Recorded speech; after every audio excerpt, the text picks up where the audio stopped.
क्या आपने कभी सोचा है कि अगर आपको माउंट एवरेस्ट की चोटी पर खड़ा होना पड़े तो आप कितनी देर तक उन कठोर परिस्थितियों में जीवित रह पाएंगे? बिल्कुल, यहाँ पर जलवायु लगभग वैसी ही होती है जैसी समुद्र तल से 9 किलोमीटर की ऊंचाई पर होगी। 8,848 मीटर की विस्मयकारी ऊंचाई पर स्थित माउंट एवरेस्ट दुनिया की सबसे ऊंची चोटी है। पहाड़ का वास्तविक शिखर एक भोजन कक्ष की मेज के आकार का बर्फ का एक छोटा गुंबद है। इसका कोई स्वीकृत क्षेत्र नहीं है, लेकिन हाल ही में ली गई इमेजेस के आधार पर हम इसे लगभग 150 से 300 वर्ग फुट मान सकते हैं। यदि हम केवल उच्चतम बिंदु की गणना करते हैं तो खड़े होने के लिए सबसे ऊंचा स्थान 5 से 20 वर्ग फुट हो सकता है।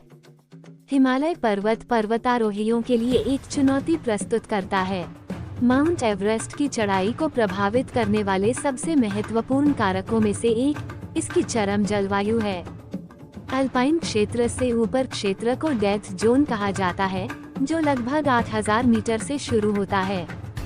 ये वो क्षेत्र है जिसके ऊपर ऑक्सीजन का स्तर खतरनाक रूप से निचले स्तर तक गिर जाता है, जिससे मानव शरीर के लिए पर्याप्त ऑक्सीजन के बिना कार्य करना लगभग असंभव हो जाता है।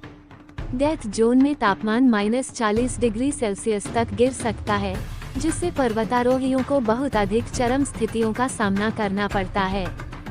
कठोर वातावरण, ऑक्सीजन की कमी, ऊंचाई से संबंधित बीमारियां और अन्य जीवन घातक जटिलताओं का खतरा बढ़ जाता है।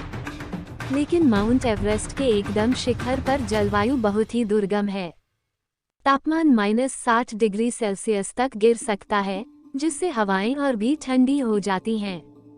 हवा की गति कई बार तूफान की तरह हो जाती है, जिसकी गति कभी कभी 200 किलोमीटर प्रति घंटे से भी अधिक हो सकती है, जिससे पर्वतारोहियों के लिए अपना संतुलन बनाए रखना और अपनी चढ़ाई जारी रखना बेहद चुनौतीपूर्ण हो जाता है। ठंडे तापमान और तेज हवाओं के अलावा पर्वतारोहियों को बर्फीले तूफान और हिमस्खलन जैसी अन्य मौसमी घटनाओं से भी जूझना पड़ता है। ये प्राकृतिक खतरे बिना किसी चेतावनी के आ सकते हैं, जिससे पर्वतारोहियों की सुरक्षा के लिए महत्वपूर्ण जोखिम पैदा हो जाता है और उनकी पहले से ही कठिन यात्रा और भी मुश्किल हो जाती है। इसके अलावा माउंट एवरेस्ट के शिखर पर हवा का दबाव समुद्र तल की तुलना में काफी कम है। समुद्र तल पर वायुदाब लगभग 1013.25 मिलीबार है, जबकि शिखर पर यह घटकर लगभग 253 मिलीबार हो जाता है। वायु दबाव में इस नाटकीय कमी का पर्वतारोहियों पर गहरा शारीरिक प्रभाव पड़ता है। पतली हवा फेफड़ों के लिए ऑक्सीजन की सप्लाई कठिन बना देती है, जिसके परिणामस्वरूप रक्त प्रवाह में पर्याप्त स्तर पर ऑक्सीजन की आपूर्ति नहीं हो पाती है। लेकिन जो लोग वास्तव में इन ऊंचाइयों तक पहुंचे हैं, उनके लिए यह एक असाधारण अनुभव रहा होगा।